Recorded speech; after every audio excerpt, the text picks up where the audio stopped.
Hello అండి. ఎలా ఉన్నారు అందరూ? అందరూ బాగున్నారు కదా? నేను ఈరోజు మన కిచెన్లో చింతకాయ నిలవ పచ్చడి చేస్తున్నాను. ఇది 4 సంవత్సరాలైనా చెక్కు చెదరదండి. మనం మంచి కండగల కాయలతో ముదురుకాయలతో కనుక పచ్చడి పెట్టుకున్నామంటే తడి తగలకుండా జాగ్రత్త చేసుకున్నామంటే ఎన్ని సంవత్సరాలైనా ఉంటుంది. పాతకాలం పద్ధతిలో పక్కా కొలతలతో ఈరోజు చింతకాయ పచ్చడిని అయితే చూసేద్దాం. దానికి కావాల్సింది నేనైతే 4 కేజీల చింతకాయలను తీసుకున్నాను. చింతకాయలు ముదురుగాను కండగలగా ఉండాలి. కండ ఉంటేనే ఈ గుజ్జు ఎక్కువగా ఉంటుంది, బాగుంటుంది. దానికి తగ్గట్టు తడి కూడా ఉంటుంది అన్నమాట. చిన్న చిన్నవి ఎండిపోయినాయి, డ్రై అయిపోయినాయి, చిన్న చిన్న ముక్కలుగా ఉన్న చింతకాయ పచ్చడికి పనికిరావు. ఇది ఫిబ్రవరి మాసంలోనే వస్తాయండి. ఈ ఫిబ్రవరి నెలలో పెట్టుకుంటేనే మనకి సంవత్సరం కాదు 4 సంవత్సరాలైనా 5 సంవత్సరాలైనా పచ్చడి చెక్కు చెదరకుండా ఉంటుందండి. ఇప్పుడు నేను 4 కాయలు చింతకాయల్ని ఈనలుగా తీసేసి అవి కాడలు అవన్నీ కూడా కొన్ని కట్ చేసేసి నేను నీళ్ళల్లో వేసాను.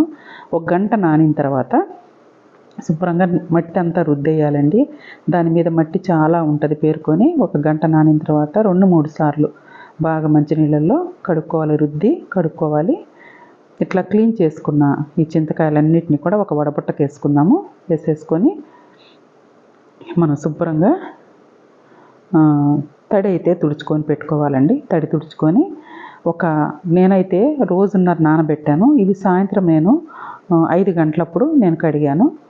మరుసటి రోజు 5 గంటల వరకు అవి ఆరిపోతూనే ఉన్నాయి. ఫ్యాన్ వేసి ఆరబెట్టాను అనమాట. ఎక్కడ కూడా తడి ఉండకూడదు. పుచ్చులు, ఏదైనా పాడైపోయిన కాయ, నీళ్ళు పీల్చిన కాయ ఏమున్నా కానీ వాటిని శుభ్రంగా మనం వేరేసుకోవాలి. ఎంత మంచిగా ఫ్రెష్గా కాయలు ఉంటే అన్ని సంవత్సరాల పచ్చడి నిల్వ ఉంటుంది. మనం పుచ్చులు లేకుండా నీరు పీల్చిన కాయలు ఇవన్నీ కూడా ఏరేసుకోవాలి, కట్ చేసుకోవాలి, పీసు తీసేసుకోవాలి. అవన్నీ కూడా నీట్గా చేసుకుంటే కనుక మనకి పచ్చడి ఎన్ని సంవత్సరాలైనా నిల్వ ఉంటుంది. ఇట్లా కండగా ఉండి పెద్ద పెద్ద కాయలు కనుక మనం చింతకాయ పచ్చడి పెట్టుకుంటే మనకి టేస్ట్తో పాటు నిల్వ కూడా ఎక్కువ ఉంటుంది. ఇదిగోండి ఇలా పుచ్చులు ఉంటాయి, అవి కట్ చేసేసుకోవాలి. ఈనలు తీసేసుకోవాలి. వచ్చినంతవరకు ఈనలు అంటే పీసులుగా ఉంటుంది కదా, కాయ కట్టుపక్క ఇటుపక్క తీసేసుకోవాలి. మంచిగా కాడలు కూడా అన్నీ కూడా కట్ చేసుకొని పెట్టుకోవాలి. మనం ఎంత శుభ్రం చేసినా ఎక్కడొకక్కడ ఒకటి తగులుతూనే ఉంటుంది. ఎక్కడా కూడా అట్లా నల్లగా లేకుండా, తొడిమలు లేకుండా, పుచ్చులు లేకుండా, ఇరిగిపోయినవి, కుళ్ళిపోయినవి ఏ ఉన్నా సరే శుభ్రంగా తీసేసుకోవాలండి. తీసేసుకొని గుడ్డ మీద ఒక రోజంతా కూడా ఎండబెట్టేసుకుంటే మనకి చక్కగా కాయలు ఆరిపోయి ఉంటాయి. ఎక్కడ తడి లేకుండా ఉంటుంది. ఇప్పుడు మనం పచ్చడి పెట్టుకునే విధానాన్ని అయితే చూద్దాము. ఇలాగన్నీ కూడా నేను నీట్గా గ్రేడ్ చేసి పెట్టుకున్నాను. వీటిని ఏం చేయాలంటే వీటికి కొలతలు ఏంటంటే పక్కా కొలతలతో ఏమేం కావాలో నేను ఇప్పుడు చెప్తాను. 4 కేజీలు చింతకాయలు అయితే తీసుకున్నాను. దీనికి టాటా కళ్ళుప్పు ఇది తీసుకోవాలి. అలాగే పసుపు ఒక 50 గ్రాములు తీసుకోవాలి. కళ్ళుప్పు వచ్చేసి నేను 4 కేజీలకి 500 గ్రాములు అయితే పడుతుందండి ఉప్పు. అయితే నేను కొంచెం తగ్గించి 450 గ్రాముల వరకు వేసుకున్నాను. ఆ తర్వాత కూడా నేను ఇంకొక 100 గ్రామ్స్ కలిపాను అనమాట. మనం తర్వాత రుచి చూసి కూడా కలుపుకోవచ్చు, ఏ ఇబ్బంది ఏం లేదు చింతకాయ పచ్చడికి. కాబట్టి నేనైతే రుబ్బేటప్పుడే దీన్ని మళ్ళీ ఉప్పు సరి చూసుకొని మిగతా 50 గ్రాములు కూడా కలిపాను. మొత్తం 500 గ్రాములు నేను ఉప్పు అయితే కలిపాను అనమాట. కళ్ళుప్పు, సాల్ట్ వేయకూడదండి, కళ్ళుప్పే తీసుకోవాలి. కళ్ళుప్పు 4 కేజీలకి 500 గ్రాములు తీసుకున్నాను. మీకు ఇట్లా కొలతల్లో కావాలంటే కేజీకి 150 గ్రాములు ఉప్పు తీసుకోండి. చాలామంది 200 గ్రాములు తీసుకుంటారు.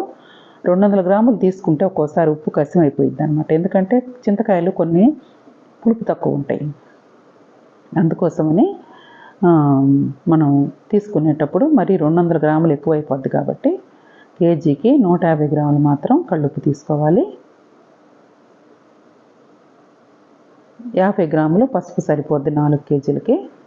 కేజీ లెక్క 150 గ్రాములు కళ్ళుప్పు, కేజీకి ఒక 20 గ్రామ్స్ ఉప్పు, పసుపు వేసేసుకుంటే మనకి సరిపోతుంది అనమాట. ఇట్లా అన్నీ కూడా మంచిగా తీసి పెట్టుకొని మనం రోట్లో, గ్రైండర్లో మాత్రం అస్సలు వేయకండి, మిక్సీల్లో బ్లేడ్లు పోతాయి. ఇట్లనే మనం కచ్చాపచ్చాగానే దంచుకుంటాం ఫస్ట్ టైం కాబట్టి రోట్లోనే వేసి దంచుకుంటే బాగుంటుంది. కచ్చాపచ్చాగా దంచుకొని కొంచెం ఉప్పు కొంచెం పసుపు వేసి కొంచెం కొంచెంగా దంచేసి పెట్టుకున్నాము. పెట్టేసుకున్న తర్వాత మనము ఇంకా ప్రాసెస్ చాలా ఉంటుంది చేసేది. మనకు కావాల్సిన ఇంగ్రీడియంట్స్ అయితే ఉప్పు, పసుపు, చింతకాయలు, ఇంతే. ఇట్లా కాయలు మొత్తం కూడా దంచి పెట్టుకోవాలి. మరీ మెత్తగా దంచకూడదు, కొంచెం కచ్చాపచ్చాగానే దంచాలన్నమాట. ఎందుకంటే ఈ చింతకాయల్లో విత్తనాలు ఉంటాయి కాబట్టి ఆ విత్తనాలన్నీ కూడా మనం తీసేసి పెట్టుకోవాలి. తర్వాత ప్రస్తుతానికైతే మనం దంచి ఒక మంచిగా ఉన్న గాజు సీసా కానీ, జాడీ కానీ, లేదా టప్పర్వేర్ లాంటి వాటిలో కానీ పెట్టుకొని భద్రపరచుకోవచ్చు. ఈ చింతకాయలు అయితే నేనైతే కింద కూర్చొని దంచలేకపోయానండి. కాలు బాగా నొప్పి చేసింది. దానికి తోడు మా మదర్కి ఈ మధ్య ఒక 4 months నుంచి ఒంట్లో బాగాలేదన్నమాట. అందుకోసమని ఈ చింతకాయ మొత్తం కూడా మా హస్బెండ్ అయితే 3 వంతులు మా హస్బెండే దంచారు. తర్వాత కూడా కొంచెం సేపు దంచాడనమాట. చింతకాయలు త్వరగానే మెరుగుతాయండి. మనకి చిన్న రోలు కాబట్టి కొంచెం టైం తీసుకుంది. అదే పెద్ద రోలు అయితే రోకలి రోలు కనుక ఉంటే కనుక మనకి ఒక 10 minutesలో ఈ చింతకాయలు మొత్తం దంచేసుకోవచ్చు. ఎందుకంటే మనం మెత్తగా ఏం దంచట్లేదు కదా, కచ్చాపచ్చాగానే కాబట్టి ప్రాబ్లం ఏమి ఉండదన్నమాట. ఇట్లా మొత్తం కూడా దంచేసుకోవాలండి. ఉప్పు ఎక్కువైతే వేసుకోవద్దండి. ఉప్పు ఎక్కువైందంటే కష్టం అవుతుంది. కొంచెం తగ్గించే వేసుకోండి. మనం పచ్చడి రుబ్బుకునేటప్పుడు కూడా చూసుకొని మళ్ళీ ఉప్పు కలుపుకోవచ్చు. చింతకాయలో మనం కళ్ళుప్పే కలుపుకోవచ్చు, ఇబ్బంది ఏమి ఉండదు. తర్వాత కూడా ఇట్లా ఇంకా మేము దంచేటప్పుడు కూడా ఇంకొన్ని పిచ్చికాయలు వచ్చినాయి, అవన్నీ కూడా తీసేసాము. మొత్తం దంచుకొని ఇది 2 డబ్బాలకైతే అయిందండి. 4 kgs కదా. ఇట్లాగా మొత్తం 2 డబ్బాలకి ఒక పింగాణి జార్లోకి, ఒక టప్పర్వేర్ బాక్స్లోకి అయితే నేను తీసి పెట్టేసుకున్నాను. ఈ దంచిన పచ్చడిని ఒక 5 రోజులు లేదా ఒక వారం రోజులు పక్కన పెట్టేసుకోవాలి. మూత పెట్టి కదిలించకూడదు. తడి లేని చోట, పూర్తిగా పొడిగా ఉన్న చోట, అంటు లేని చోట మనం జాగ్రత్త పరచుకోవాలి. భద్రపరుచుకున్న తర్వాత మనము ఇంకా ఈ పచ్చడి ఎలా చేయాలనేది మనం చూద్దాము. ఈ పచ్చడిలో నేను తీసిన వేస్ట్ ఎంత ఉందో చూడండి. ఇట్లాగా ఉన్నవన్నీ కూడా తీసేసుకోవాలి. మొట్టమొదటిసారిగా చింతకాయ పచ్చడి పెట్టుకునే వాళ్ళకి ఇది చాలా యూజ్ అవుతుంది. ఈ వీడియో తప్పకుండా ఈ విధంగా మీరు ఫాలో అవ్వండి. ఇప్పుడు మనం ఫ్రెష్గా ఉన్న చింతకాయ పచ్చడిని మొత్తాన్ని నేను వారం రోజుల తర్వాత ఒక ప్లేట్లో వేసేసుకొని విత్తనాలన్నీ తీసేస్తున్నానండి. విత్తనాలు ఉంటే కనుక పచ్చడి చేదొస్తుంది. చాలామంది విత్తనాలతో కూడా దంచేసుకొని పచ్చడి చేసేసుకుంటారు. అట్లా చేసుకోకూడదండి. విత్తనాలు చాలా చేదొస్తాయి, పచ్చడి టేస్టే మారిపోద్ది. మనకి వారం రోజులు అయితే కనుక బాగా మగ్గిపోతుంది మనం దంచి పెట్టుకున్న పచ్చడి. దాన్ని తీసేసి చక్కగా విత్తనాలు అయితే మనకు చాలా సులభంగా వస్తాయి. నాకు 15 minutes అయితే పట్టింది 4 kgs చింతకాయలు విత్తనాలు తీసేయడానికి. చాలా త్వరగా వచ్చేస్తాయి అన్నమాట. బాగా నానుతుంది, నీరు ఉంటుంది కాబట్టి చింతకాయల్లో మనకు తగినంత నీరు ఉండాలి. చింతకాయలు అంటే చింతకాయల క్వాలిటీ చాలా బాగుండాలన్నమాట. తగినంత నీరు ఉంది, ఎక్కువ లేదు తక్కువ లేదు, నీరు బాగుంది. ఇలా చింతపిక్కలన్నీ కూడా నేను మొత్తం 4 kgs చింతకాయల పచ్చళ్ళలో నుంచి చింతపిక్కలన్నీ తీసేసాను. ఒక బౌల్ అయితే కంప్లీట్ అయింది, ఇంకా 2వ బౌల్ కూడా ఉంది. అది కూడా తీసేసుకొని తర్వాత ఏం చేద్దాము చూద్దాము.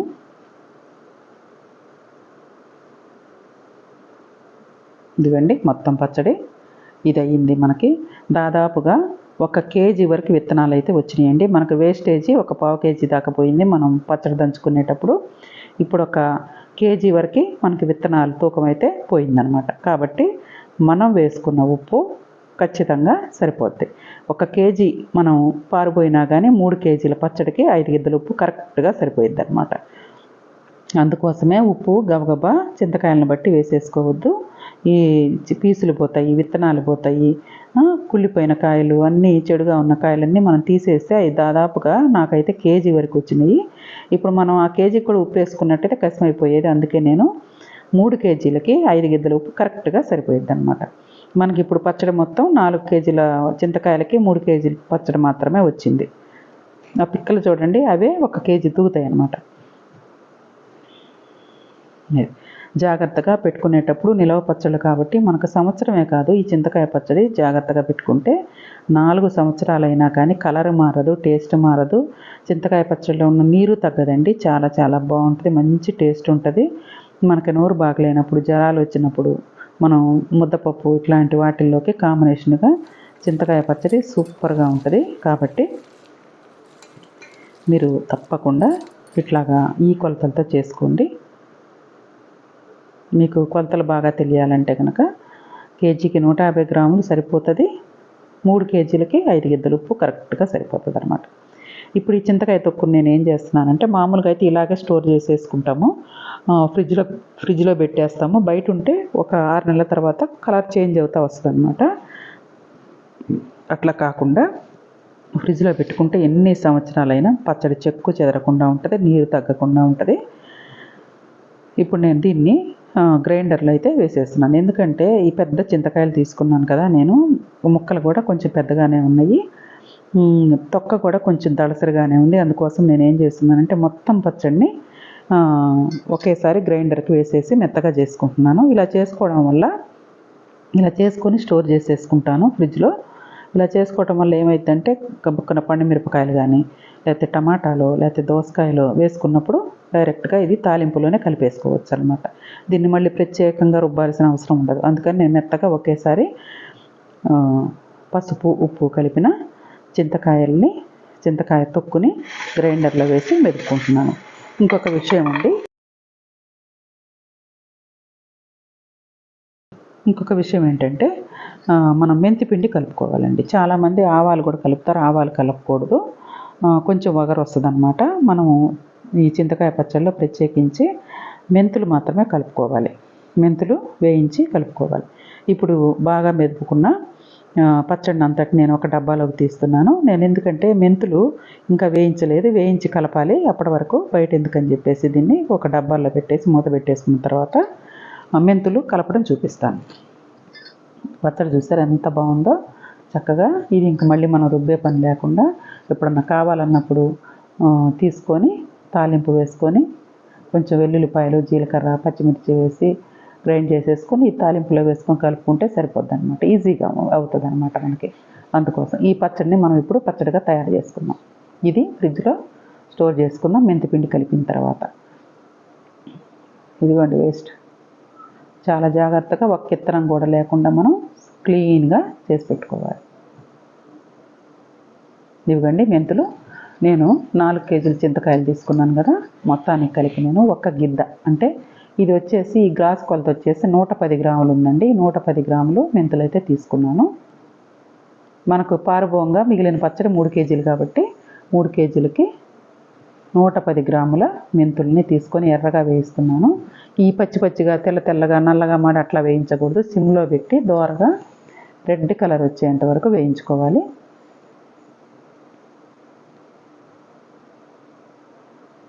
ఈ కొంచెం ఇట్లా ఉండాలండి కలరు. ఎప్పుడైనా మెంతులు వేయించడం మంచి వాసన వస్తుంది. ఈ రెడ్ కలర్లో ఉన్న మెంతులు ఇట్లా వేయించుకుంటే మనకి పొడి కూడా టేస్ట్ వస్తుంది అనమాట, చేదు రాదు. ఇప్పుడు ఈ మెంతులు ఆరేలోపు మనం ఒక చిన్న ముద్ద పక్కకి తీసి పెట్టుకున్నాం చింతకాయ తొక్కు, దాన్ని పచ్చడి చేసుకుందాం. నేను ఎండుమిరపకాయలు వేసి పచ్చడి చేసుకుంటున్నాను. ఒక 50 గ్రాముల వరకు ఎండుమిరపకాయలు తీసేసుకున్నాను. శుభ్రంగా తడి బట్టతో తుడిచి తీసుకోవాలి. మిరపకాయల మీద కూడా దుమ్ము ఉంటుంది.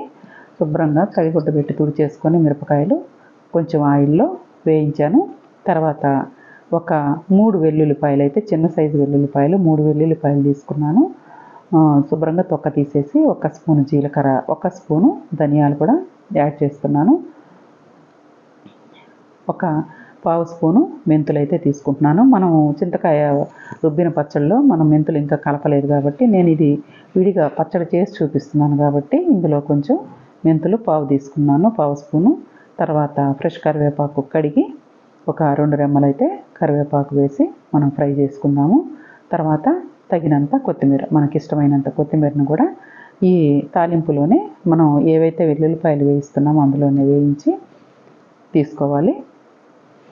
తడి వీలైనంత వరకు లేకుండా తడి బట్టతో శుభ్రంగా తుడుచుకొని తీసుకోండి. ఎంత తుడుచుకున్నా కానీ మనకు తడి ఉంటూనే ఉంటుంది, కొత్తిమీర కానీ కరివేపాకు కానీ. మనం ఆయిల్లో వేయిస్తాం కాబట్టి ప్రాబ్లం ఉండదు.